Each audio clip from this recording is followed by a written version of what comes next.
I'm going to... Okay, I'm going to call this meeting to order with a moment of silence and a salute to the flag.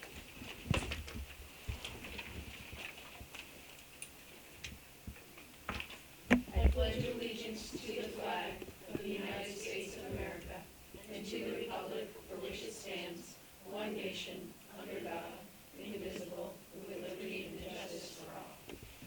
Superintendent Skipper, will you call the roll, please?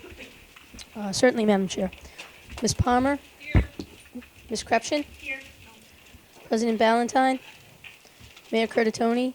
Mr. Green? Here. Ms. O'Sullivan? Here. Ms. Patone? Yes. Dr. Ackman? Yes. Ms. Norman? Here. We have a quorum. Thank you. Thank you very much. We do not have our student reps. Okay, fantastic. So we are now going to move on. We have no public comment. Wow, we are cruising through the agenda, people. We are now on to item number 4, approval of minutes. I move to approve the minutes for June 17th, August 22nd, September 23rd. Second. There is a motion by Mr. Green, seconded by Dr. Ackman. Is there any discussion? All those in favor? Aye. Aye. All those opposed? Thank you for 3 sets of minutes. We are now on to item number 5, report of the superintendent. Superintendent Skipper. Thank you, Madam Chair. So tonight we have a couple of different report outs. The first one I'm going to actually do is the summer meals and CEP update. So included in your packet, you will see a memo from Ms. Mancini, which both explains how we're doing with our summer meals, but also addresses the issue of unpaid student debt and what our approach is relative to our policy for when there's a negative balance for students. So I would actually ask Ms. Mancini to maybe just say a couple of words to summarize, and then if there's any questions, school committee can take it.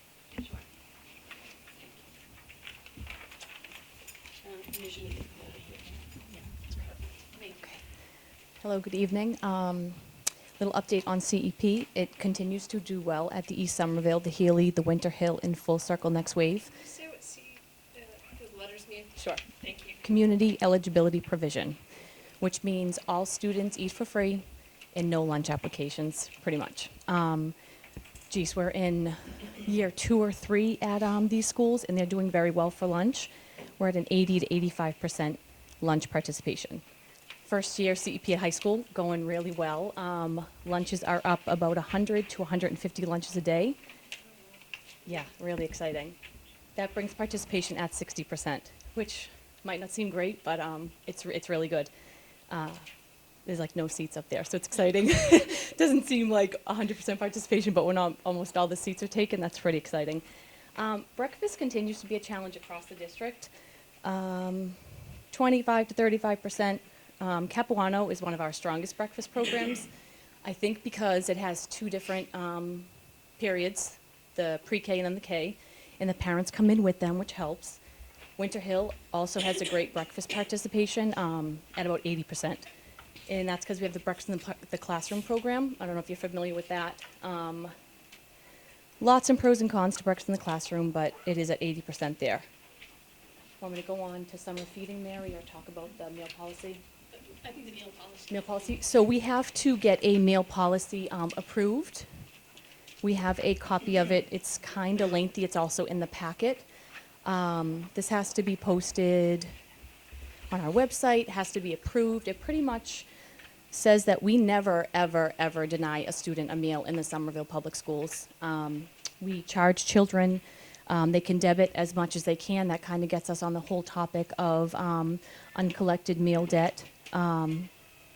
We're working on our best ways to communicate the debt with families. We do send out a mailing. We send those out almost every 2 weeks. We've looked into emailing. I know if you're set up with PayPams, you get an automatic email sent home to you. So this policy kind of just tells a little bit about the USDA background, a little bit about us as a district, what our guidelines are and our regulations, and how we track. So it's all in your handout, and that needs to be approved. Yeah, yeah. It's in the packet, Catherine, you said? No, continue. Okay, sorry. And quickly on summer feeding? Okay. So summer feeding, we feed kids who are enrolled in any of the indoor programs. It does very well in our indoor sites. Genziano, Winter Hill, where the kids are there. Breakfast and lunch does very well. We come across some problems with a lot of the outdoor sites that are run by the recreation department. We're seeing a lot of low participation, and we get reviewed annually by DESE, and one thing they did say this summer was we should probably look into our labor compared to, you know, how many kids we're feeding at all the parks. Rec, for example, opened up about 20 sites, and some of them would have 2 to 3 kids showing up a day. So we're preparing meals and sending trucks, and maybe some discussion on more logistically we're replacing open sites for students.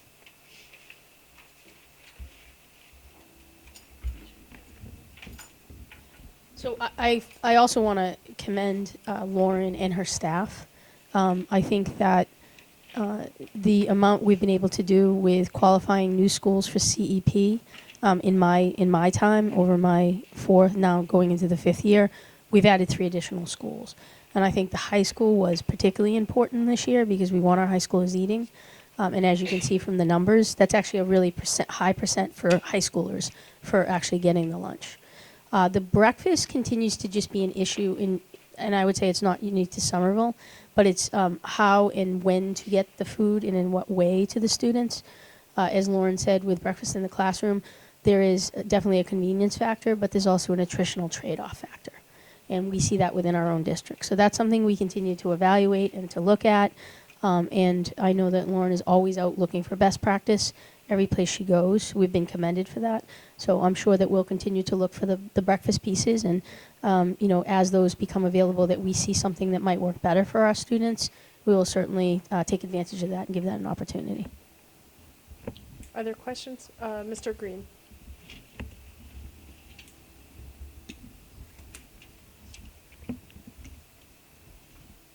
So on the topic of breakfast, what percentage would we consider good?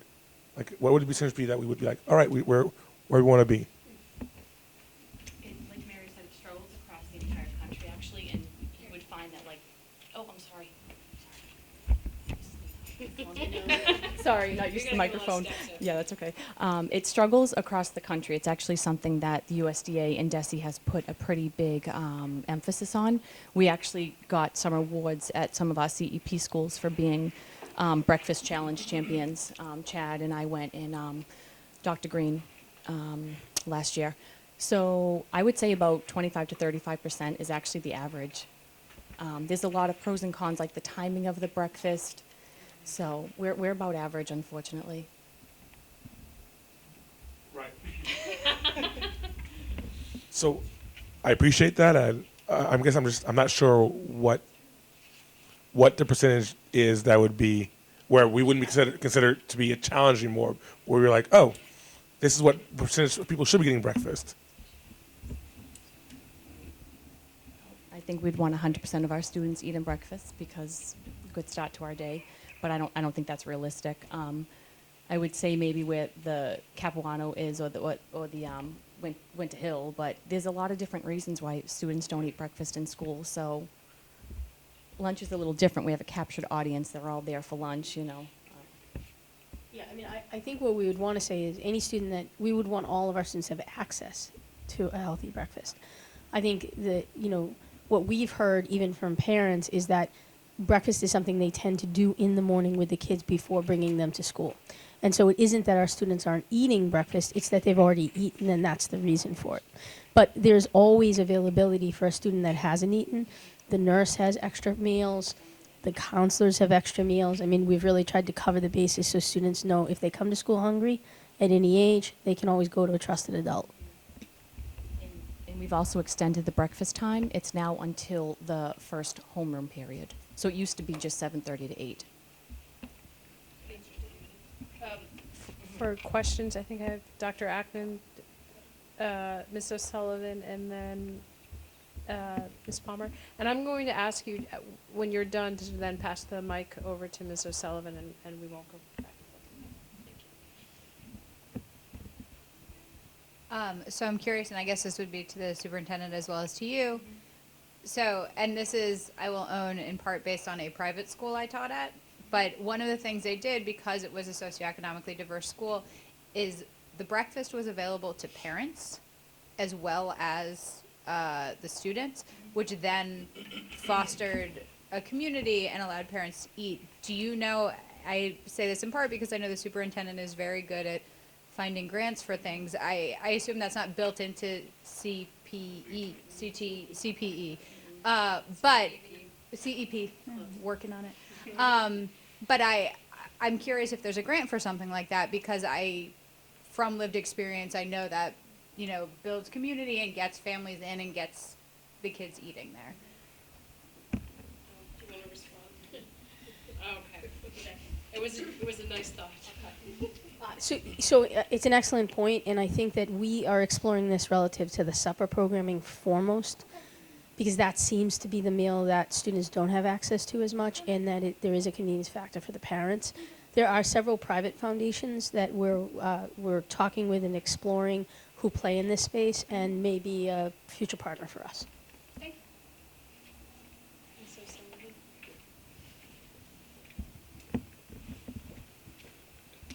Thank you.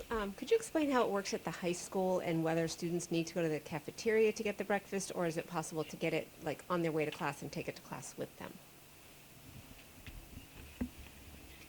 They can get it in the cafeteria. It's earlier than the 7:30 to 8. The housemasters also have breakfast available to them as well. It's grab and go. Yeah, for students. Walk in right when the first bell rings. Yep, they check in with the housemaster and then they go. And Sorry, we keep Vice Principal. We keep extra Vice breakfast here, Principals. so if students miss it at the high school and they're taking the bus down, there is breakfast for them here. Ms. Palmer?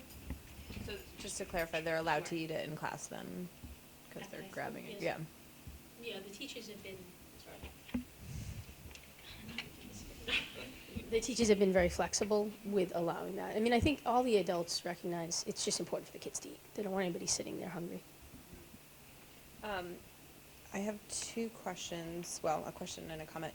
Can you elaborate a bit about the pros and cons with after the bell, what are we calling it? The BIC, breakfast in classroom? Because clearly 80% is pretty amazing and far above the district average. Pros, getting every child has access to a breakfast. So it comes right up my staff downstairs in the kitchen, bags all the breakfast individually. We label the teacher, we label any kids with allergies. It gets sent up in the morning. So kids come in, have their friends around, and they get to eat during homeroom.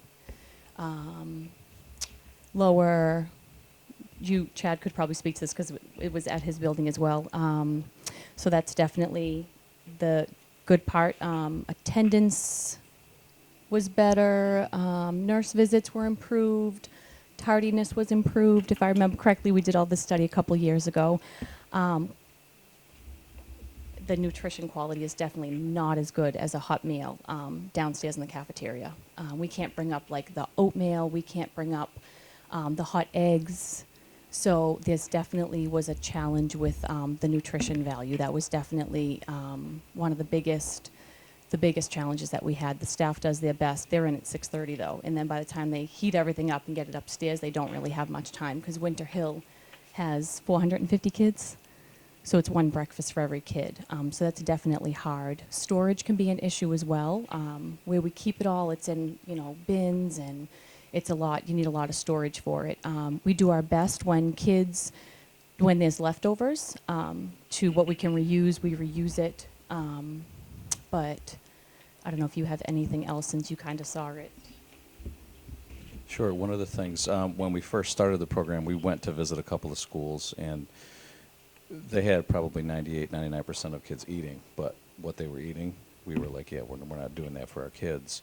So we looked at the healthier pieces. One of the things that Lauren did is she started to survey the students, because knowing that we couldn't get all the hot meals that you would normally get in the cafeteria, she wanted to make sure that there was student voice and that they had access to different hot meals. So when we first started, there weren't hot meals. Then it increased to 1, then it increased to 2 a week, based on student feedback, which I think is important. The other piece is when students did come in late, there was always a breakfast waiting for them in the office. They'd sign and get their breakfast. When Lauren was talking about the food at the end of the day, teachers would keep the fruit and keep the snacks that they could keep in their classrooms, and I will tell you that every day those containers were empty. And kids knew that they could leave and they could take a snack home with them, which is vital, in some cases. So it is a great program, but it is hard when you can't always go to the cafeteria to eat. But when we were doing the cafeteria, 27% of our students were having breakfast, and that just wasn't good enough. Thank you. Do you have a follow-up? Yeah, just Oh, sorry. An unrelated comment. I was going to make it later in the meeting, but I think it fits here, so I'm going to, I serve on the advisory committee to the Department of Transitional Assistance in Chelsea, the DTA, and I learned recently that the Chelsea Public Schools receive grant dollars to do specific SNAP outreach, and I don't know that we do that as a district, though correct me if I'm wrong. But it's a specific program, and I'm happy to forward along additional information, but I think it would be particularly in this political climate where families are unenrolling from SNAP when they shouldn't be, due to fears around their immigration status. I think that the school district could play a really positive role in helping re-enroll, and you have specific access to a liaison to the department, and I think it would be a fabulous way to help our families gain more immediate access to food, dollars for food. It's the food stamps, SNAP is the program. Yeah, we would welcome that. I think appropriately we would put it through SFLC, but certainly passing. I mean, it sounds like we would be completely eligible. From what I understand, we would just need a dedicated person willing to facilitate the program, but I will forward it along. Yep, Mr. Tom. I guess, so just to further clarify regarding breakfast in classroom, is this something that we're considering at other schools? We have such a improved utilization of the program. I understand that there's compromises having to be made for the nutritional value, but we're still doing it in one school, so clearly the pros outweigh the cons at that school. So I'm curious about, because we piloted it, how many years ago? It was like 3 years ago, or maybe more? 5 years ago? Okay, yeah, because it was under the former leadership. So I'm just curious, thoughts around whether or not we want to move that forward. And I also had separate, but still on the topic. First of all, I want to thank you. There's just been so much evolution of what's been going on in the public schools in terms of the food quality and experience that kids are having. I'm just so thankful. In addition to doing the community eligibility participation, the quality, the farm to table work you guys did for a couple of years through the grant. So I wanted to add that, the thanks, because it's really been impressive. And I have a kid who's in 12th grade, and just seeing how things have changed, just walking into the cafeteria, it's very different than it was when my kid first started. So thank you for that. So the second question was just to clarify about the summer parks program. It sounds like you're just looking at the efficiency in terms of what the model looks like now, and whether or not we're too distributed and we're going too many places. It's not you're necessarily looking into not having a program, but you're just wanting to have a program that feeds more kids and is more efficient and a better use of our money and time. That was a whole host of Yeah. questions. Good one. So as you know, Rec does a tremendous job servicing students throughout the city. And so during the summer, it's not always the same students that drop in. And so on one given day, there might be 5 students. Another given day, there could be 25 students. And so, Lauren is always sort of in this game of estimating what she needs to bring. And because there's so many different sites across the city, it's a lot in terms of the food truck getting everything delivered so that it's, it's hot and it's fresh. So I think some further conversation, much like we've done with our summer programming, relative to trying to consolidate into the buildings, so that instead of using every building, we're using a certain number of buildings, and those buildings are more full. I think very similarly, we'd like to welcome a conversation with REC as to how to do that. Thank you for that comment, too. I appreciate your support on the school committee. That means a lot. Thank you. And to speak to, we sort of piloted it at Winter Hill because we have the belt there. I don't know if you've ever seen it. It's like this little conveyor belt. And that's how we wrap the breakfast in the classroom as well as the summer meals program. So one of the reasons why it works well at the breakfast at the Winter Hill is we can make the breakfast a complete unit, and then the teacher doesn't have to worry about asking the kids to take different pieces. It's already wrapped, and it's a guaranteed reimbursable meal. So that's one of the main reasons. But Mary and I talk about it often about possibly expanding it. So. Are there any further questions? Ms. Palmer?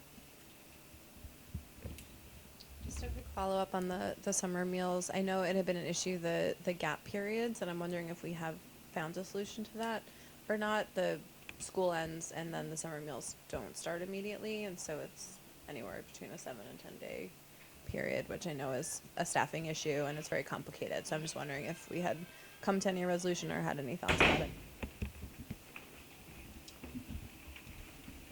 So last summer we didn't. Last year was the year we felt for the first time that real 2-week period between the end of school and the beginning of the summer programming. It's something we'll definitely look at. Again, hoping that we don't have Snowmageddon this year and everything stays on course. It's something we'll definitely look at. I think there are other providers that besides our own food and nutrition department that can provide in temporary situation. And so, whether we look at that or whether we look at, we look at Lauren and Lauren's staff, I think that'll be a conversation we'll have. I think also with the city, some of the work Jose Mendez is doing relative to the out-of-school time programming that falls on the off time, such as the vacation times, the gap times, and to some extent the summer programming, that may be something that we could ask the city to look into as an opportunity. I think if I were to say there's one priority right now that I am hearing most immediately, and that we're and it's not through Lauren's staff, it's through a foundation, it's the supper programming. There's definitely much more of a need in several schools for supper programming. So that I think is, whether that's backpack or whether that's actual meal, that's something that I think we have to look at because we know it's being articulated there's a need. Thank you. Oh, Ms. Krepchen and then Ms. Palmer. So in the policy here, you talk about a letter being sent home if someone owes money. And this is just anecdotal, so I could be wrong, but I heard from a parent at some point that the letter that they received was a little bit confusing and it wasn't translated. This was an English speaker that pointed this out to me, so I just wanted to double check and see if these letters that went home were translated as needed. Susanna, actually, we spent a lot of time on the letters last year. There were a lot of groups on trying to simplify the letter, so that's good feedback if that's not the case. But they're not translated. The system that they come through, they don't have a they don't translate. It's PCS. It's not really a system through. But we've sat with FSLC and we wondered if maybe there's a couple key lines that we could translate in the English version that just says if you need help in our 4 targeted languages to possibly address that. But you are correct that they are not translated. The letters are not. And just to complement that, I think also we engaged SFLC last year so that they could actually have a dialogue with parents, because beyond the letter, sometimes parents don't necessarily know, where do I go, how do I do this, if I don't have a credit card to use to go onto the online system. So sometimes the PIC will function in this way, and also SFLC to be able to do much more of an explanation. Lauren's staff is also really good about being able to get our SFLC getting in touch with her staff and then being able to work it out for families. Mr. Green?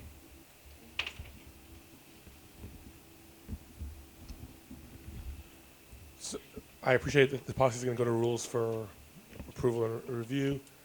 I think it would be incredibly helpful both to rules and on that audit, but to the whole community staff. As part of that, you can also share exactly what is required of us from the feds and where we have discretion. Because I suspect that places where we have discretion, we may want to use it, but it's also important for us, and I think for the larger community to know the places where our hands are tied.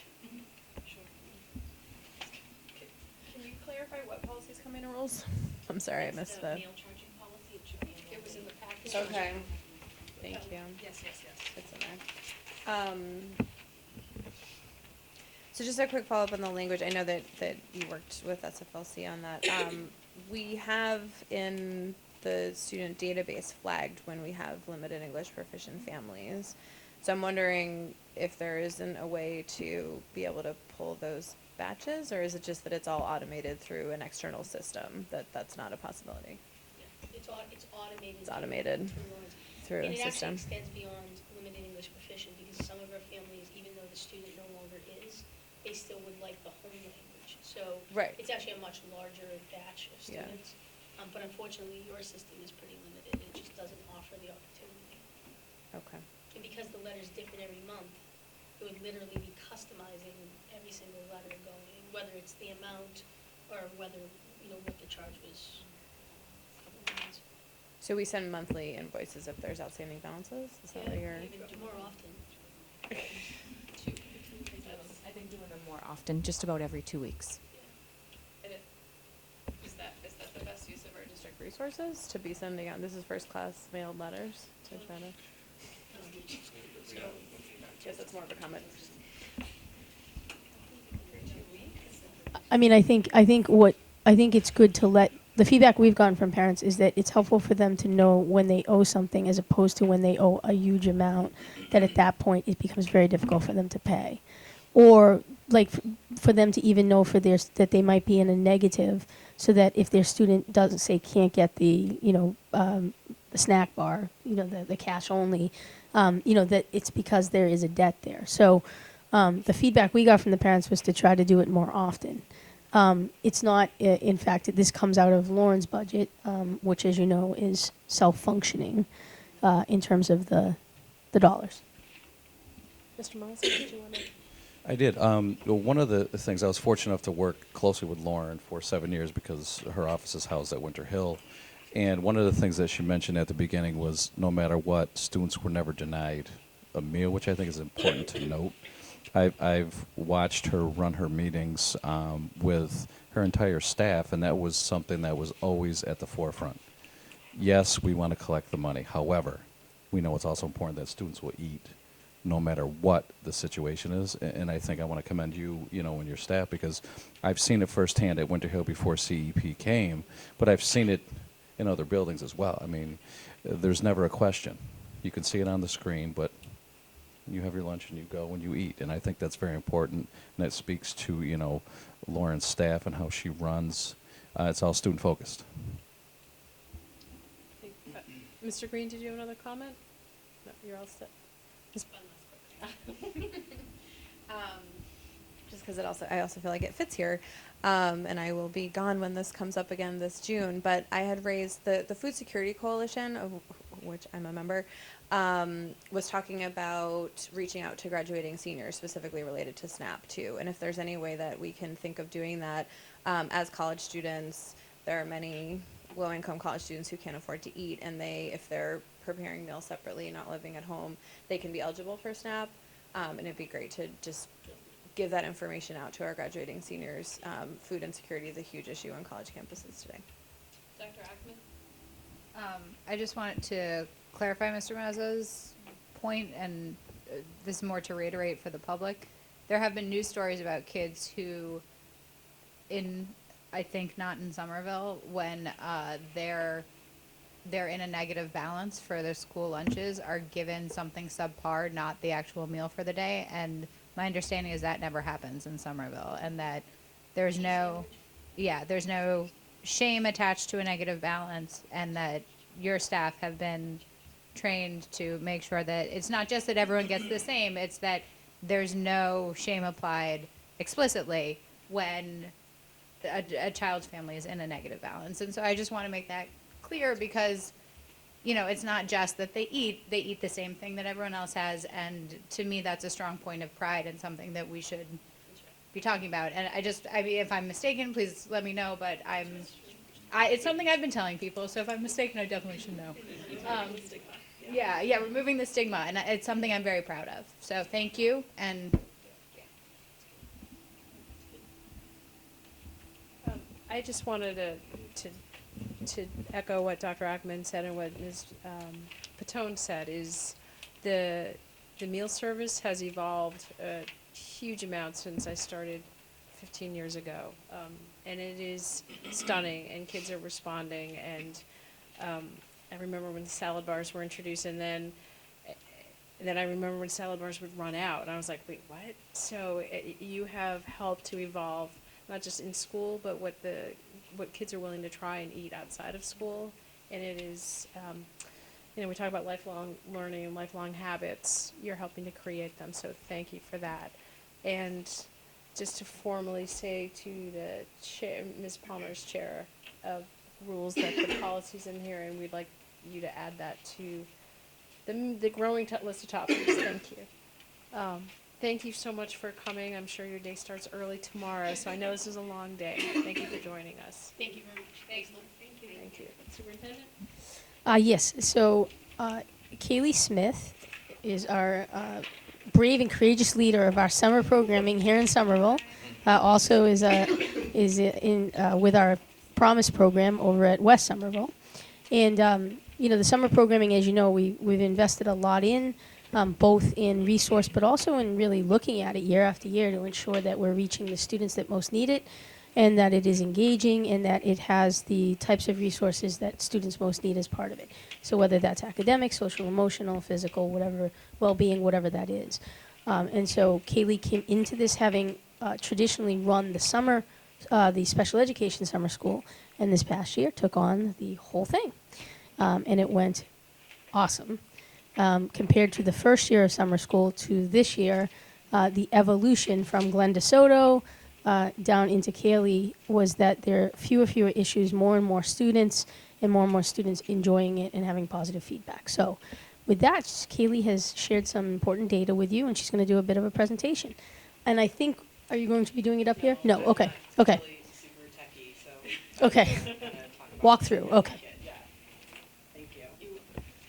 So this is my first year doing summer school. It was, and I did it by myself. So there's a couple of surprises. It was okay. It all worked out. It was good. Everybody really helped me out a lot. Lauren included was super helpful to me. So thank you. This summer there were 28 programs. There were about 1,500 kids. This information here in front of you, the chart, the table has 1302. And those were programs that were through schools, and it does not include the programs that were from other city agencies. So guesstimating, that bumped it up to probably about 1,500. We do not have information on the city agency programming. Historically, they haven't done that, it's my understanding. So like Glenda hadn't collected that data. So moving forward, though, we will do that. There was an increase overall of 260 students throughout the whole programming, which was great. Let's see. And then on the second page, you can see the chart. I didn't know how to combine the charts, so that's why they're two separate ones. But if you look at the bottom, it'll show you what the top one is last summer, and the bottom one is this summer. So then it just showed, they also didn't have data last year for high school, so I had nothing to compare that to. So I just compared from pre-K to 8th grade, and you can see that we had growth, some really big, like pre-K was 124 more kids. And then some were not really very remarkable, like 2nd grade, it was like we had 3 more kids. 3rd grade was the only one that we had a loss of students. There were 22 less kids in that. But the overall growth for the programs was 260 kids, which was really great. The other charts are just broken down. You guys can read them, but if you have questions about them, I'll answer them. But basically what I did is we just broke it down by enrollment in all programs by the sending school. So we could see that like Winter Hill and East Somerville send the most, and the Brown and Next Wave Full Circle have the smallest percentage. Everyone else kind of falls in between. And then the charts just continue on to tell us, broken down by sending school, which the different programs, so like the Kinder Explore, community schools, the elementary summer school. Again, the charts that you'll see that we don't have are the ones that are city agents, the city-run programs. Then the second table in the last table shows us what programs were in what schools and what were the dates. So that was helpful to me because I like really helpful to me because people be like, when does this program run? So I'm like, hold on, let me get the chart. So, yeah, and it broke it down by school, which was helpful too. So I knew which schools would have kids later, earlier, et cetera. Later and earlier during the time that summer school ran, and then later and earlier during the day. And then the last thing that I covered was things that I found to be challenges, just that I personally found to be challenges, and then talking with some of the directors what they found to be challenges. Some of the strengths, again, personal, and talking with the directors, and then moving forward, what are some suggestions that we can smooth out the bumps or improve things. So I would say that the biggest challenges really were having the directors in place by March, excuse me, because it was hard. High school, for example, one of the men who was running the high school program, I don't think he knew that he was doing that until like June or something. So it was hard when, we'd all been meeting since February, and there was this gap. So that was hard. It would be, and there was no assistant director, so that was a little challenging, and I was new, challenging. I would say the other one that was big was the access to the buildings for PD. So PD would come to our meetings, like Karen came to the summer school meetings, which was great, but really professional development's not summer school. So it was difficult. It was good because we need to figure out who was going to be where in what rooms. But then what was difficult was like figuring out how are these people going to access the building for professional development? Are we counting on the door monitor to let them in?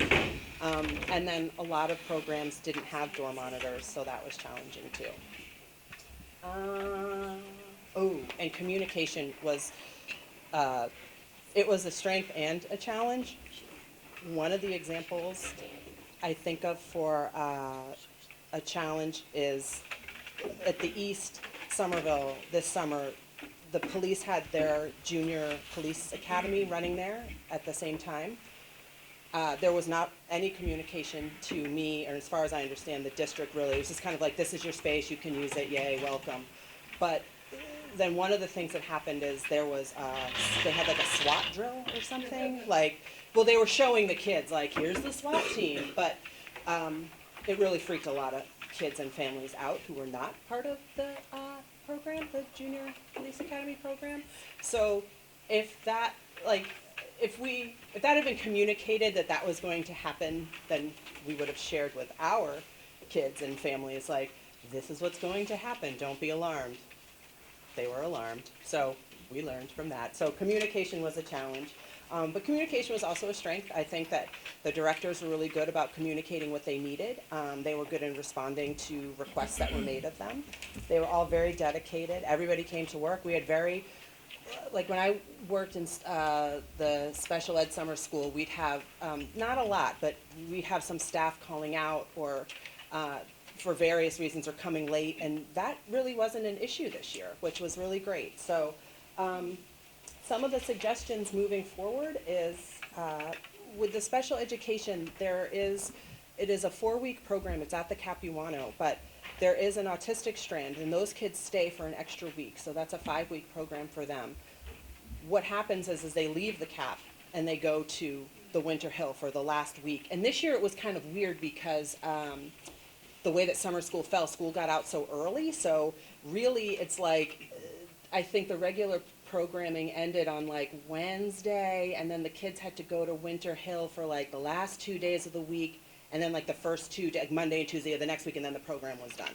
So that's really disruptive, especially because it is an autistic strand of children, so transitions and all these things are very difficult for them. So if we could just have whatever building, it doesn't matter, the Cap, Winter Hill, whatever, have it all in one building so those kids don't have to move. That would be really super helpful.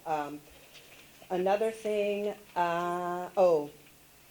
having PD kind of be its own entity, and if they need to use a building, that's great, but kind of, I don't know how budgets and all that work exactly, but having it in their budget that they can have a door monitor, like, just even for the first couple, because people run late, whatever, like the PDs from 8 to 3, just have somebody be able to sit at the door from 8 to 9 to let folks in and out. And then also for each program to be able to have a door monitor. I know special ed has a door monitor, so and it's at the Healy, or I'm sorry, at the Kennedy. So anybody who's at the Kennedy can use that door monitor, that's fine, whatever, but each maybe it's not each program, but each building have a door monitor and to let folks in and out. And then, Chad pointed out a gap to me, of the Healy students, the example he gave me in the gap he pointed out were the Healy students, not participating as much in summer programming. So like, what's some outreach that we can do to help get more kids to be coming to those, to have more kids come to those programs?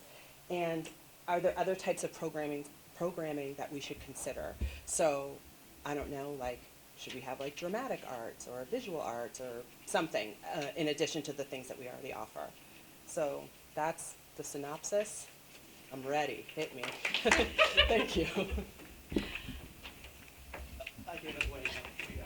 Thank you so much for that. It is, well, I always enjoy your enthusiasm. Morning, noon, or night, every time I see you, you're always upbeat. The evolution of the summer programming from when the superintendent, Mary Skipper, started to where we are now is mind-boggling. I mean, the fact that we're talking about having a door monitor at every location, there weren't any door monitors. I mean, the level of sophistication and the programming and the coordination, not only making it easier for families to be able to access it, but to also keep our staff and students safe. And it's so good.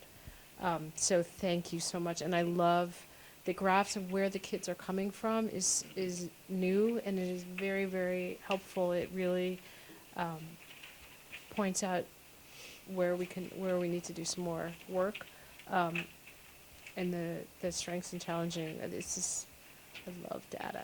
This is great. So thank you, and thank you for stepping up and having a successful first summer flying solo. Good for you. Superintendent? Sure. There were just a couple things. Excellent presentation. Just a couple things. One thing I want to highlight that's not included in the data was that we were selected by the Department of Education to do a special reading program. There were actually, it was a large concentration of Healy, East Somerville, and Winter Hill students that attended that. It also was grades 1 to 5 with a strong concentration of third graders. So even though it looks like our third grader number went down, it actually didn't. They were residing within the reading program. And so that also would technically bump the Healy numbers up, but I still think that the Healy is one that we deliberately want to do some outreach around. The other thing I just want to applaud Kaylee for, but actually all of the staff that choose to work summer school, it's a long year. And when you then take on to commit to work summer school for 4 to 5 more weeks, you're in essence working a lot more.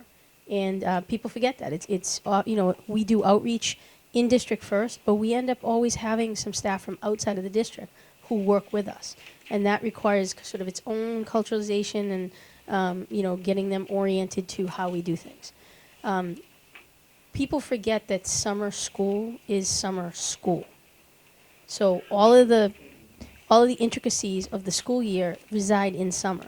So having nurses, having monitors, transportation, all of the things that, you have full staffs to deal with during the course of the year, you have partial staffs to deal with over the summer, which is why it has to be tight, really organized, and it has to have really dedicated staff like Kaylee and the department heads that run the various schools. So we're very fortunate, and I'm hoping Kaylee already reassigns for next year.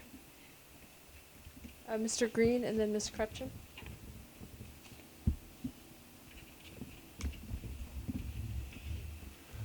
Thank you. Thank you for your work. I want to start by echoing something the superintendent said. 1,500 students, I always like to put that in context. That is 1 in 3 Somerville Public School students does some program with us during the summer. So we don't let up here. I was going to ask for more information about the reading program. I know it was a DESI initiative, so I'd love to get that data at some point, especially since it, at least in part, took over some of the slack that was left behind when Freedom Schools did not operate this summer. I know that I felt like a loss to the community, so I'd love to know more about what happened at that reading program. And lastly, I'm literally blown away by just the list of programs. And one program I didn't even know we did was parent classes in the summer. And I'd love to know more about that. And the 124 pre-K students presumably there was something that happened to bring that huge lift, and could you tell us what that was? I don't know what that was.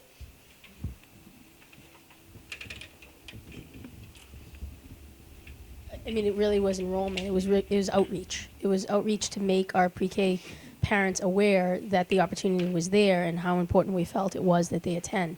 You know, I think one of the things in reaching back to through the By All Means initiative and the mayor's work to the actual birth is that we're establishing relationships with the families from the get-go. And then they see that in the first couple of years through the play groups. They're getting information. There's an online registration, which was folded in for summer. So we're trying to make it as easy as possible and as available as possible to parents. So I think the pre-K is a direct response to us having increased pre-K seats, but also us having just done so much more relationship building with the families. Thank you. Ms. Krepchen? Just to continue what Andre was saying, it's an amazing amount of work. And I'm just wondering why there was no assistant district coordinator.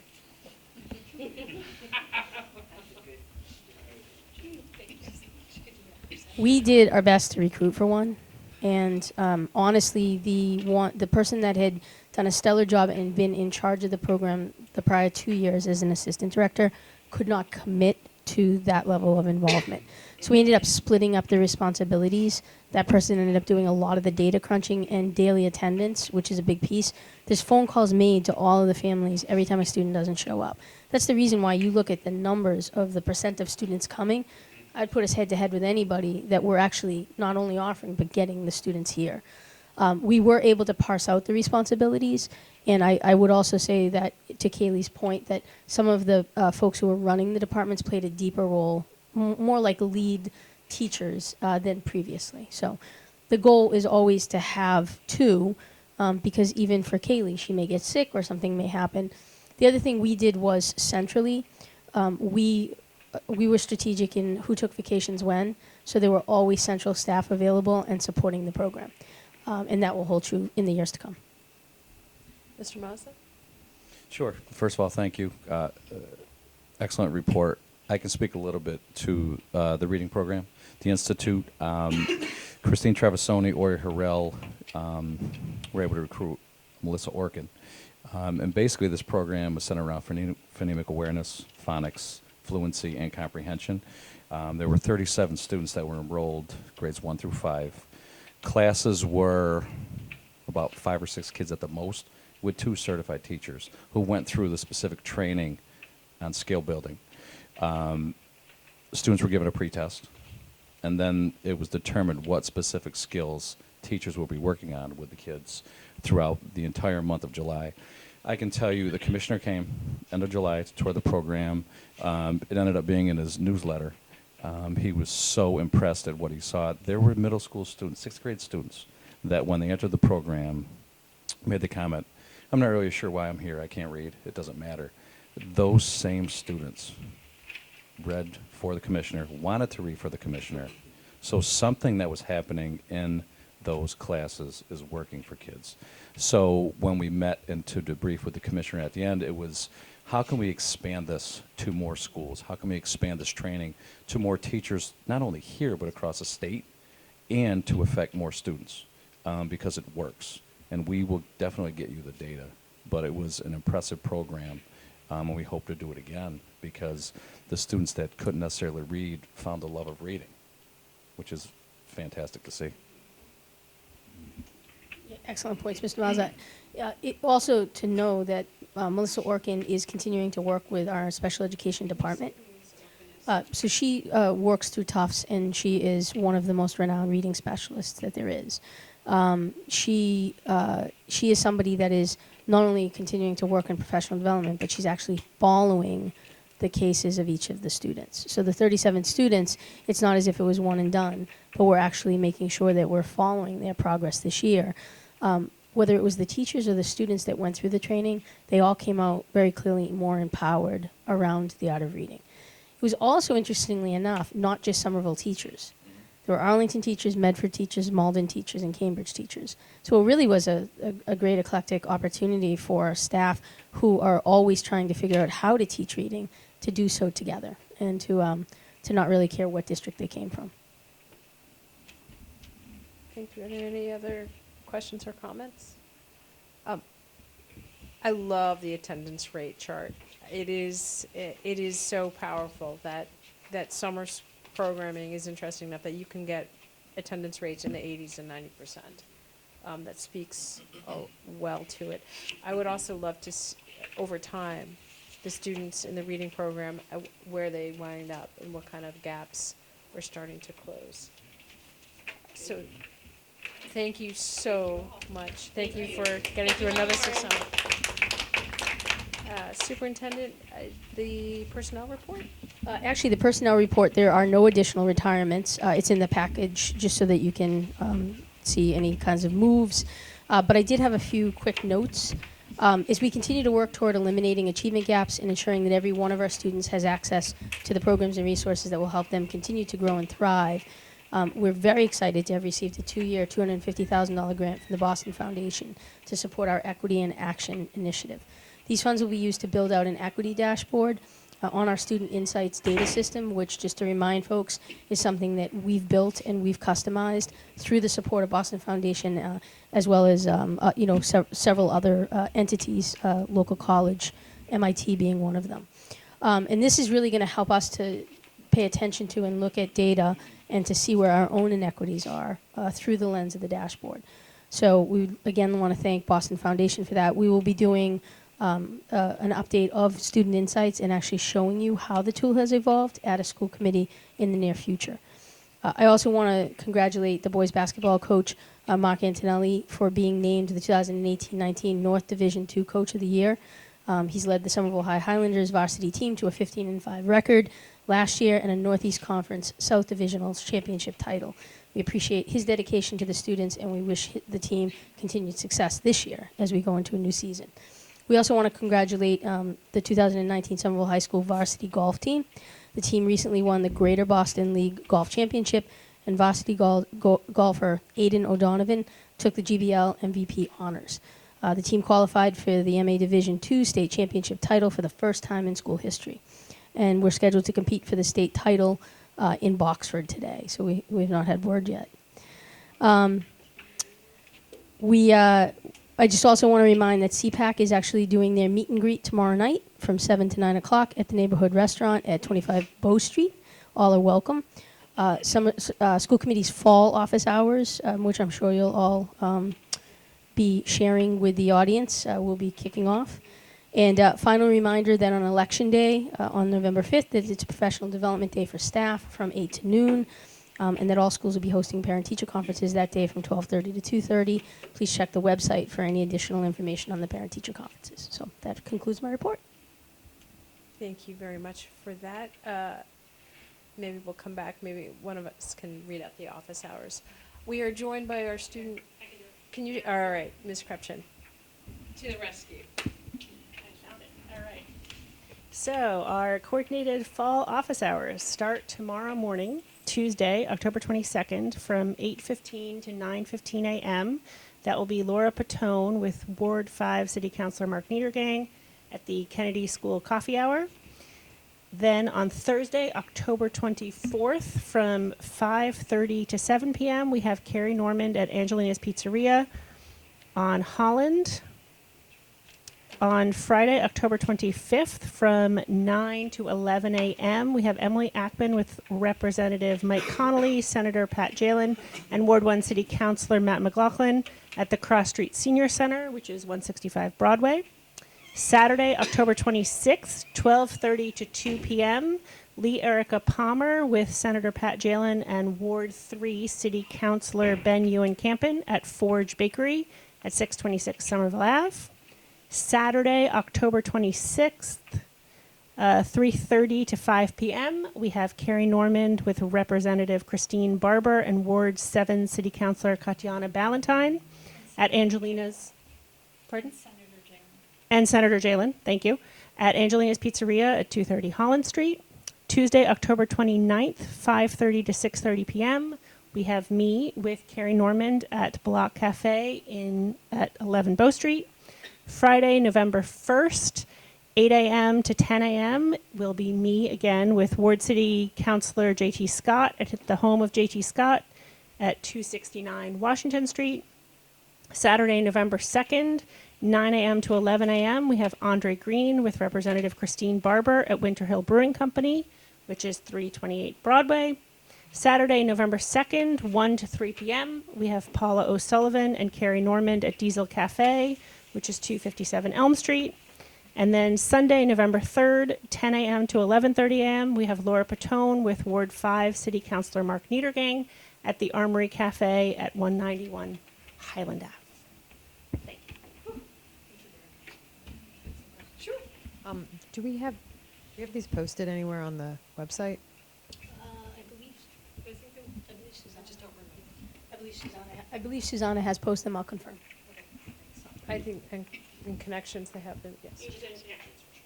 I'm And just they've been thinking if translated. People maybe didn't write these all down if they Yep. yes, look it up. That's a very good point. And does that conclude the does super? conclude. Okay. We are grateful that we were able to be joined by our student rep, Kat. So can we pass the microphone?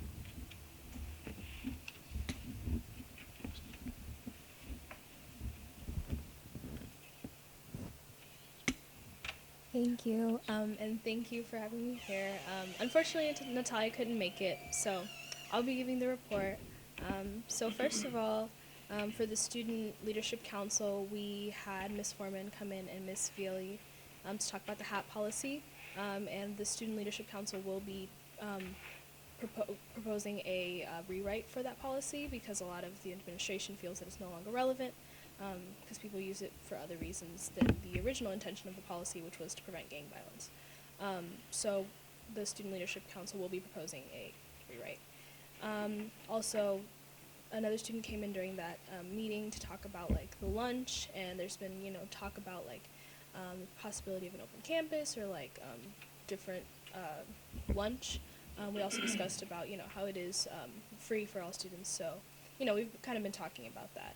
But yes, Isaias did come in to our meeting to talk about how he feels that there should be more food options, especially because a lot of people have dietary restrictions, things like that. Also, lots of different cultures in our school, as we all know. So yeah, he came in to talk about that. So the class officers had a lunch, I believe, last week. Yeah, this was more Natalia's area, but all class officers from class of 2020 to class of 22 had lunch. Discussed the main issues between each class. A lot of stuff Natalia can talk more about, but they had a lunch. And they talked about fundraising. We have homecoming coming up. I think it's happening in the beginning of November. That's, to be discussed. Also, pep rally is coming up, and we're still also discussing a space for that. We were talking about Doughboy, but I think it's going to be in the auditorium. Lots of stuff coming up. We also did have the PSATs last Wednesday. It was free for all sophomores and juniors. We took it at the high school. Very tiring, but we got it done. And also we had the soccer game over the weekend. Our team won 3-1, and the girls soccer team is currently undefeated, which is, crazy. Yeah, we're really happy for them. And fall sports are wrapping up, though, this Thanksgiving. Also, we have the musical coming up, you guys. So, musical, November 21st, In the Heights by Lin-Manuel Miranda.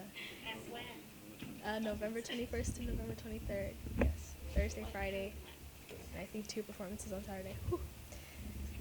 Yeah, lots of stuff coming up. And our first quarter grades wrap up, I think, in about 2 weeks. A lot. Yeah, that's what's been going on at the school. Mr. Green?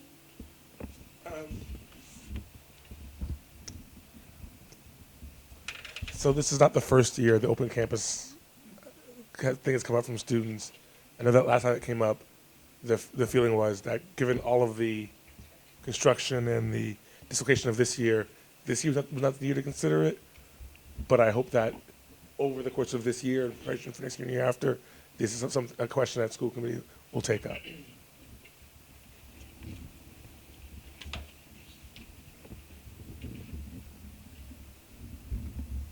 Through you, Madam Chair. Yes, I think there's definitely an openness around talking about doing the food in a different way. I think that the students could pick up where we left off, which was to have conversation about perhaps senior privileges to start, since it's a smaller group. But definitely Mr. Lagambina and I know Mr. DeSimone are open to the idea, and so I think it is something that as the project sort of wraps up a little bit or goes into the next phase, we may be able to have a larger discussion. The other thing I just wanted to plug was that we had a 95% rate for the PSAT taking, which is incredibly high. So that's great. So well done to the students. Kat did not mention, I was also at the soccer game, which was a glorious victory, the 3-1. But I also got to enjoy our very talented Kat on the dance team. It was, if you haven't seen the dance team perform, they are entertaining and athletic and uplifting, and it was very, very fun. And to see your smiling face and talent displayed in another forum, it was great. Any questions for our student? No. Thank you so much for joining us. So we will now move on to item number 6, report of subcommittees. The first one, we only have 2 tonight. School Committee Meeting of Educational Programs and Instruction. Ms. O'Sullivan?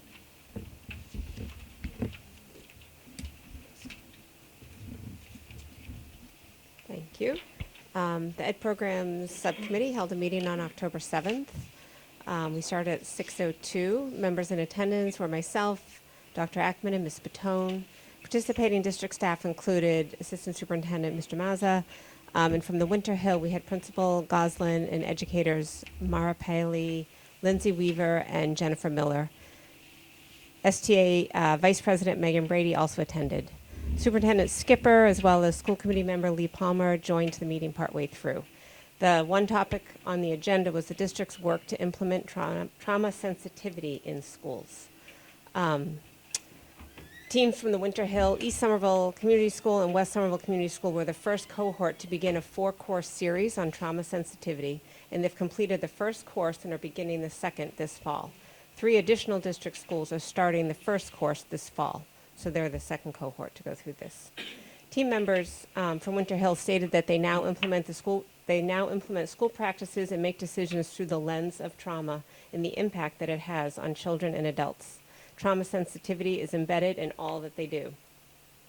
They shared information related to the definition of trauma, the impact it can have, and the prevalence among the general population, mitigating factors, as well as anecdotal evidence of specific situations that they've encountered.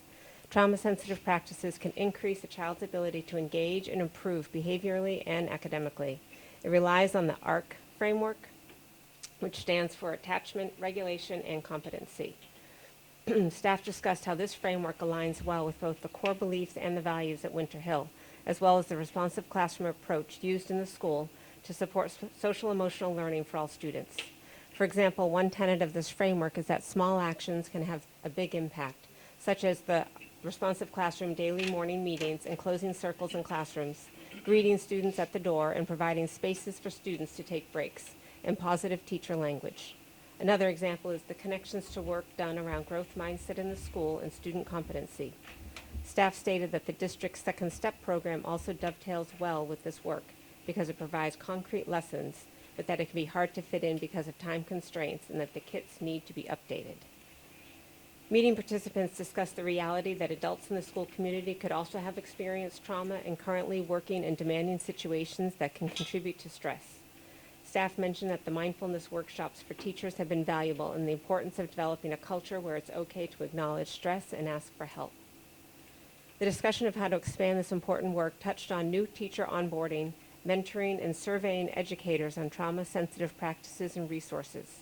School staff identified their pie-in-the-sky wishes as reduced caseloads, more time to meet with each other and for PD, and embedded implementation support, such as a coach focused on this work. All meeting participants agreed on the importance of supporting this work and expanding it to the entire district.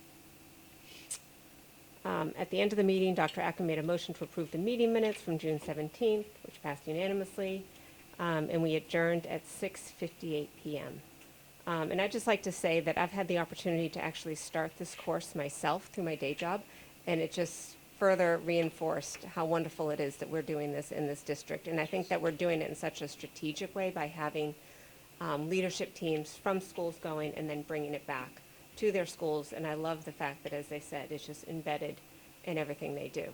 And I think it really connects well to the presentation at Ed Programs in September on our early childhood initiatives. So that, along with this, I believe is going to go a long way to helping kids be engaged. With that, I move to accept the report from the Ed Programs Subcommittee. Second. There is a motion by Ms. O'Sullivan, seconded by Dr. Ackman. Is there any discussion? Ms. Palmer? Something that I raised in the meeting, and I just want to flag for our equity policy deliberation next meeting, is whether we want to explicitly mention trauma sensitivity in that policy and the connection with race equity and trauma sensitivity. With no further discussion, all those in favor of accepting the report? Aye. All those opposed? Thank you, Ms. O'Sullivan. The next item is the school committee meeting for long-range planning of October 16th. I will report out on that. Present were Emily Ackman, Alana Krepchin, Paula O'Sullivan, Andre Green, Laura Patone, Superintendent Mary Skipper, Interim Assistant Superintendent Chad Mazza, and Chief of Staff Jeff Curley, with one member of the audience, the STA Vice President Megan Brady. The meeting was called to order at 6:50, and there were two items on the agenda. First was the school committee goals for 2019-2022.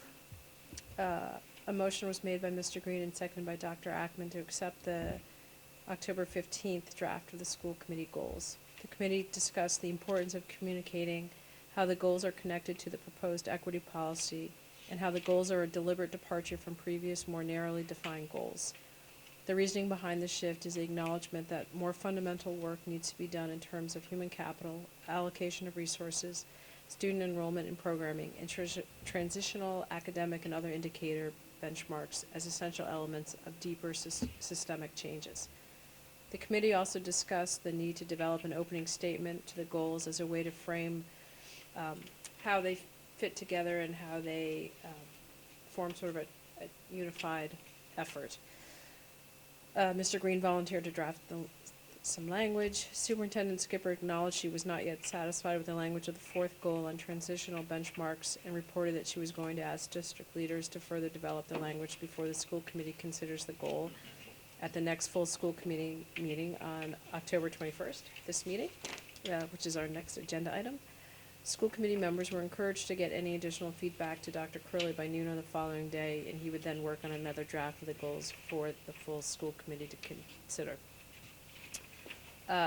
We were going to discuss the long-range planning focus areas was on the agenda, but launching those task forces along with the finalization of the superintendent's evaluation process is dependent upon approval of the goals, so we did not have a discussion of that, and the meeting adjourned at 7:50. I move to accept the report of the long-range meeting of October 16th, 2019. Second. There's a motion by Ms. Norman, seconded by Dr. Green. Is there any discussion? All those in favor? Aye. All those opposed? Thank you. That motion is accepted.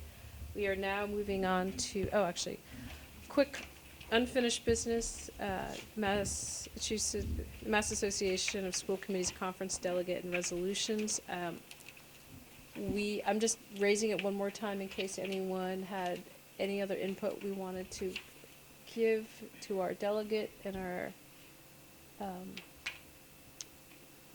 Mr. Green?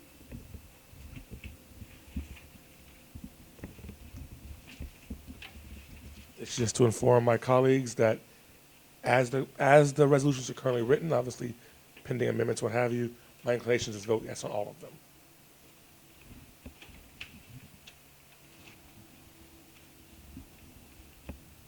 Thank you for that update, and thank you for representing us at the conference. We will now move on to item number 8, new business, school committee goals draft. And it's the draft that's dated 10/18. It's in the packet. Superintendent, would you like to speak to this? Certainly. So this represents a process by which we worked with Cabinet and solicited feedback from school leaders as well that to give to you what we thought would capture three of the large buckets of work we identified through long range relative to human capital, to enrollment and programming, and to our to our district resources, better known as student-based budgeting or weighted student formula. We added, based on several conversations with school committee, with long range, the milestones of learning as really an example of something that would capture us ensuring that students at pivotal times of their transition throughout the system are meeting particular benchmarks beyond the report card relative to academic, social, emotional goals. And so what you see here is the latest draft for discussion, and so we would welcome feedback on it. Discussion and perhaps even approval. Can I get a motion? Second. So there's a motion to accept the school committee draft goals dated 10/11. It's by Mr. Green, seconded by Dr. Ackman. Any discussion? Dr. Ackman. Just a point of clarification, it was seconded by Ms. Palmer, and then the draft that I have says 10/18, not 10/11, and I just want to clarify those 2 points. Thank you. This is where we will discuss if people wanted to make amendments, change it. If not, I'm optimistic that we'll be able to finalize the goals relatively soon, if not tonight, within the next meeting or two. Ms. Patone, did you have a hand up? Okay, and then Mr. Green, and then Dr. Ackman. First, thank you. This has been a robust process and definitely a significant shift in the work that we're proposing as a district, and it's incredibly exciting to have such big picture, long viewing work coming through, and being part of this has been a thrill. I'm struggling a little bit because there was a significant changes in the first 2 paragraphs, and I'm okay with acknowledging challenges that we have, but there's a large bit of, I don't want to say negativity, I'm having a hard time with some of the language. And I'm not sure the best, like, I can point some things out and then, have people respond or but I'm not even completely ready to make a motion, but I'll share, if that's all right. I have struggled with words like in the second sentence, like school districts across the Commonwealth and the country, we have found our initiatives failing. I would choose a word like insufficient, and if I'm being too pussyfooting, I'm okay, people can push back on me, but it seems rather charged and incredibly negative to disregard all the work that has been done. The second thing, and I could go back and forth on that, but the next sentence that says, rather than continue down the path of slow and unsteady progress, I would actually strike that, honestly. I think what's more important to emphasize is the next part of the sentence, which is the Somerville School Committee and Somerville Public Schools propose a fundamental shift in our work. That's what I really want to emphasize. It's not so much, some context is important, but putting many references to failures is not really the language I would like to use for goals that will be around for the next 3 years. So that's my suggestion. And then the second, some of this language, I'm great with all the references to the equity policy. I think it's fantastic to pull the straight language from there in the second paragraph. But again, people can push back on me, and maybe I'm being a little bit too politically correct, but starting that last sentence in the first paragraph, recognizing that unjust outcomes are the product of unjust systems, again, it feels, I could go both ways on this. I was struggling with it a little bit, but if people feel really strongly they want to put that in there, because I think it's in here, so I feel like we're kind of over repeating that. So those are some of my suggestions. I probably have more, but I'm going to leave it to other people to respond. So you're not making a motion at the time, we're discussing, and you might, okay. All right. wanted to put them out there. So we'll continue discussing, and if anyone wants to make a motion, yep, absolutely. Next, I have Mr. Green, and then Dr. Ackman. I just have a point of information clarification. We still have the X% in human capital, and I was wondering what the progress was going to be on that. I rescind my question, that was mine. So this is actually a little bit harder than just filling an X in algebraically, because what we're really trying to do from a complexity standpoint is look at each group of staff to say that there may actually be an increase different from group to group. So for instance, our paraprofessionals, our support and teachers, our leaders. We're also trying to look at districts around us to be able to get a baseline or a sense of where they are from a diversity standpoint. So that's why this is taking a little bit longer. We left the X in so that you clearly would understand the meaning of it. But we will, by the next school, before the next school committee, have resolved what the actual X is in each of the groups. Thank you. I had a clarifying question in the last paragraph on the milestones of learning, the second sentence, which says Yeah, we it's will 2022. by 20. It's 2022. Okay, and well, that gives us a little bit more time because when it was 2020, I was like, oh. Jeff was trying to kill me. Okay, thank you for that, Dr. Ackman. Are you okay? Totally fine. Okay. 'Tis the season. I am curious, and I admittedly have not found it in our regulations yet. Do our goals have to be 3-year?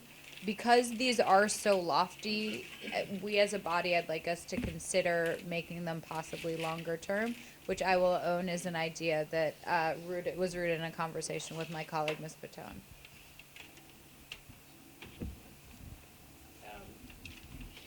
Historically, our goals have been 2 years, more in line with the elected terms. The idea of having a 3-year, not only are these lofty and long-term, I would say deep cultural changes, but the idea also was to carry us over into the next, there's going to be significant turnover as of January, but also leaving time, a window for that the next composition of school committee members would be able to, during that term, be able to create goals. And they may decide to continue these or to tinker with these. That was the thinking for me behind the 3 years. But if you are looking to make a motion, you can do that. Superintendent? Through Madam Chair. So I'll just weigh in my experience. Goals like this would be a 3 to 5 year goals, right? And I think, one of the things we can do is we can set the benchmarks out through the 3rd year with the idea that we then revisit it, whoever the school committee is at that point, to refine them. In many ways, I can point as an example the early education goal that's now consistently been, since I've been here and previous to me, so it's definitely going on its 6th year. We've revised it as time went. It used to be K to 3. It used to start off as pre-K and K, and now it's actually birth. So I agree. I think these are long range. These are 3 to 5 year. But I do think that giving a window also requires us to be thoughtful in what we think the progress is that we can make in each of those years. Thank you. Mr. Green?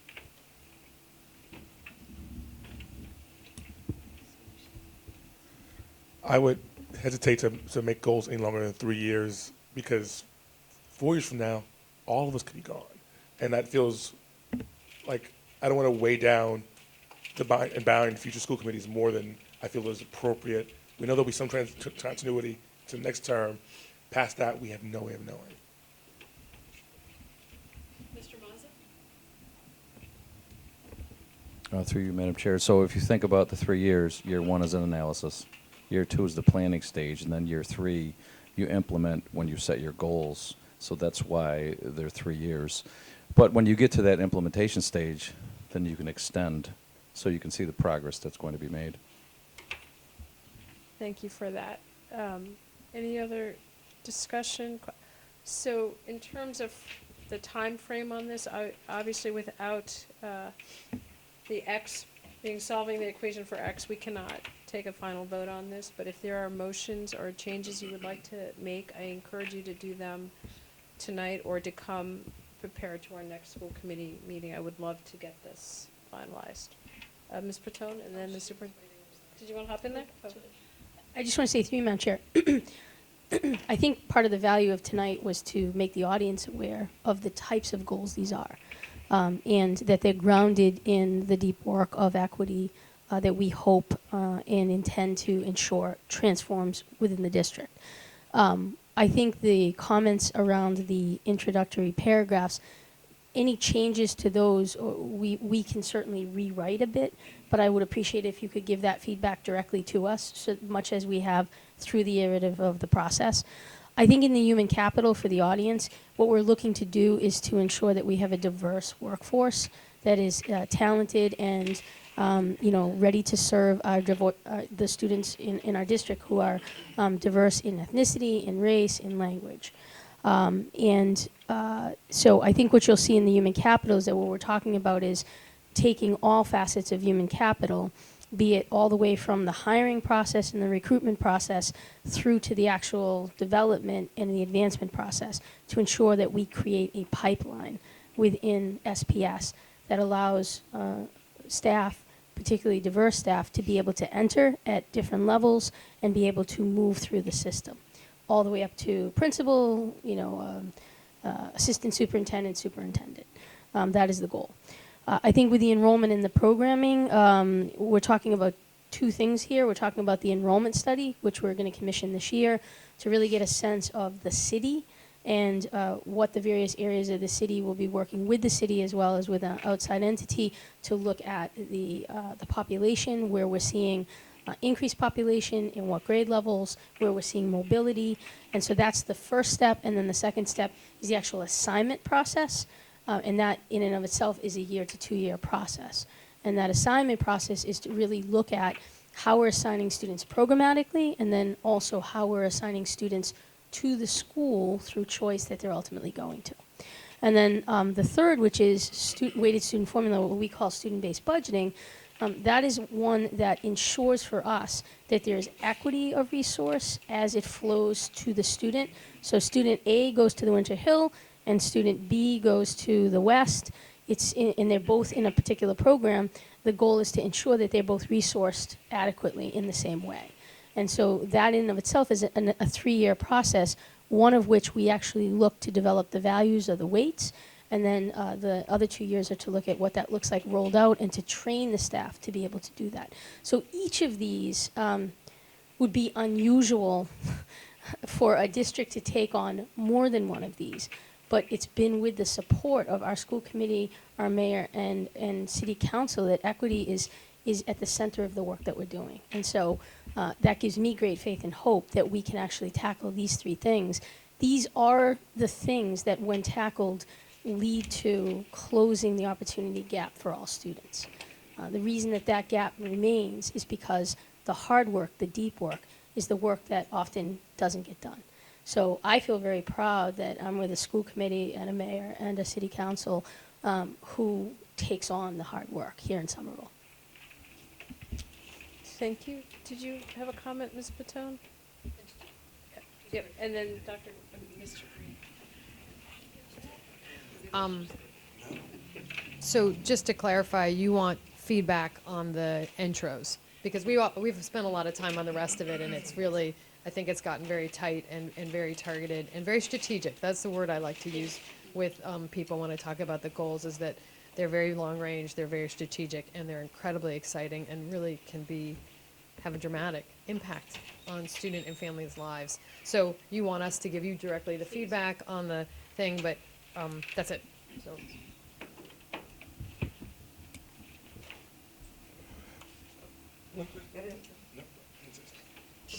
Thank you.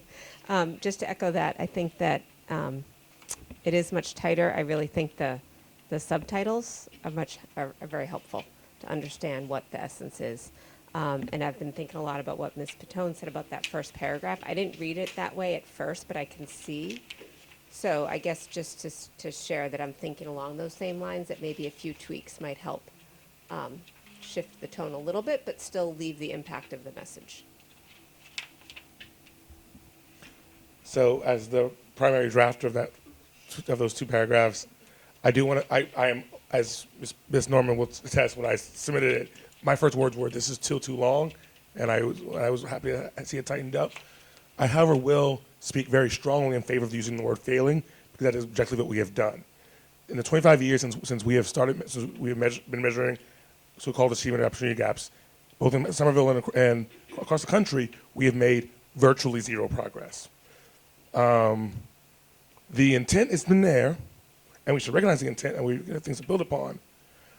But I struggle to believe that a district that can't admit that we, and by we I mean we as a society at large and we as an individual district, have failed, are actually ready to do the deep hard work of moving forward.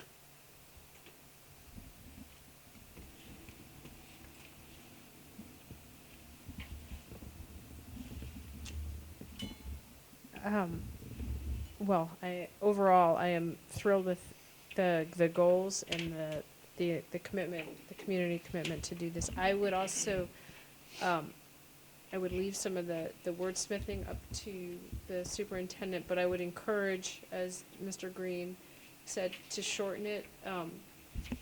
Mostly, we often put our goals at the top of agendas, and we want to push it out, and to have something that could convey what it is that we are, how these initiatives are connected, and what we're overall trying to do, but in fewer words would be, I think, helpful, because the way that the opening sentences tie them all together is very, very important. We are close to wrapping up. I'm very proud of this work, and I am proud to launch it. Ms. Palmer, did you have something? Yeah, just along those lines, and I don't know how helpful it is at this stage, but it occurs to me that in terms of drafting in a way with accessible language, sort of the target is a 4th grade reading level, and I don't see that here. So if it could be sort of read through that lens, particularly if we have plans to to translate it, to make it easier on our translators, but yeah, there's a lot of big words in here.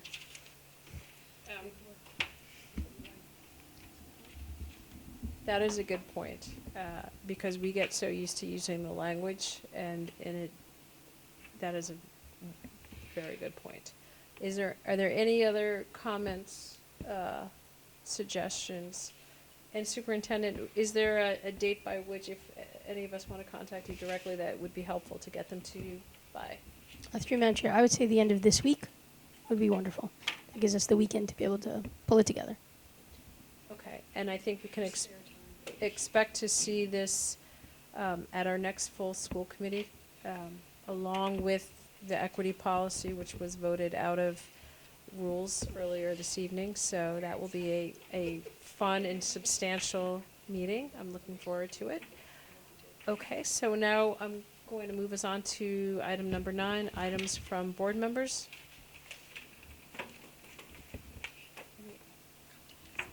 Okay, and condolences. Oh, Ms. Ballantyne.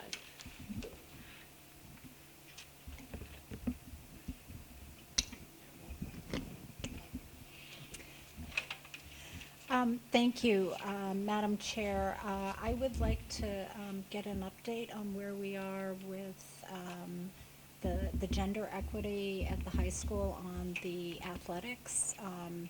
It was brought to my attention in one of our subcommittee meetings at the City Council that the lacrosse,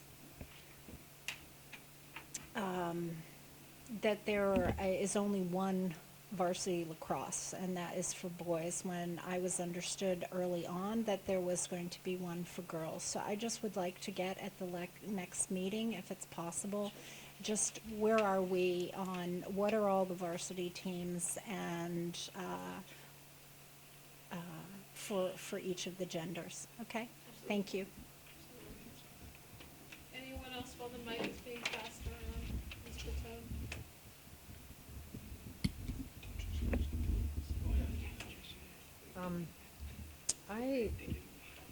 In a future meeting, and at your discretion, through the chair to the superintendent, at your discretion, I would like to see something possibly in writing about the closure on our last set of goals, and sort of acknowledging, what has happened with things like early childhood education. I think it would be a great piece to have on the website to sort of wrap all that work up. So thank you.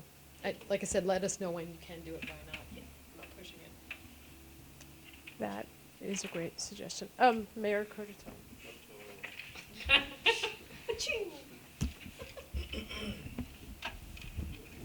I'll be brief, thank you, Madam Chairperson, through you to members of the school committee. So first I want to get an update because I did an hour-plus long tour of the construction of the high school and coming along, and you'll hear more formal updates through the building committee and so forth, but I can give you first-hand observation. We're on target for next year, and steel will be going in the ground on the eastern wing, which the forms have been poured this Wednesday. So it's exciting because people are getting excited as you actually see the forming of a structure. And I went to the very roof of the field house, and it's pretty fascinating, breathtaking. And I'll be posting some images of that later. So I wanted to give that great news. Moving ahead to about 150, 175 workers on the ground just for the high school building alone, and increasing on a weekly basis. So that's moving ahead. So we're really pumped up about that. I do want to give the good news because we were all searching for the answer. We have 2 GBL champs, girls soccer for the first time ever, I believe, right? And the boys golf team. And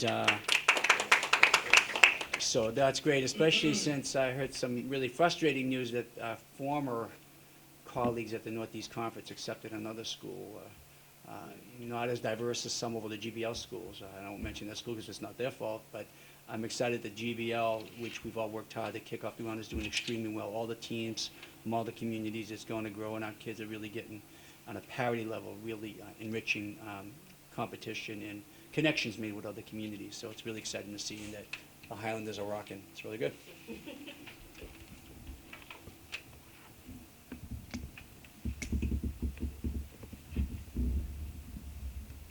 Any other items? The only thing that I would ask is Dr. Ackman had to leave to take care of a family matter, but she has been working on an orientation packet for the incoming members. If there are any suggestions, things you wish you had known when you started, helpful things, no matter how small or how large, you can forward them to me. I will make sure that that gets incorporated. Ms. Palmer, did you want to say something? Just Mr. Green and I did a brainstorm. That Has that already been forwarded along? Yes. Okay. Yes, that is, and as we prepare for the transition. Okay, and with that, we have one condolence. The Somerville School Committee extends its condolences to the family of James F. Tuing, father of Jane Cummings, assistant principal at Somerville High School.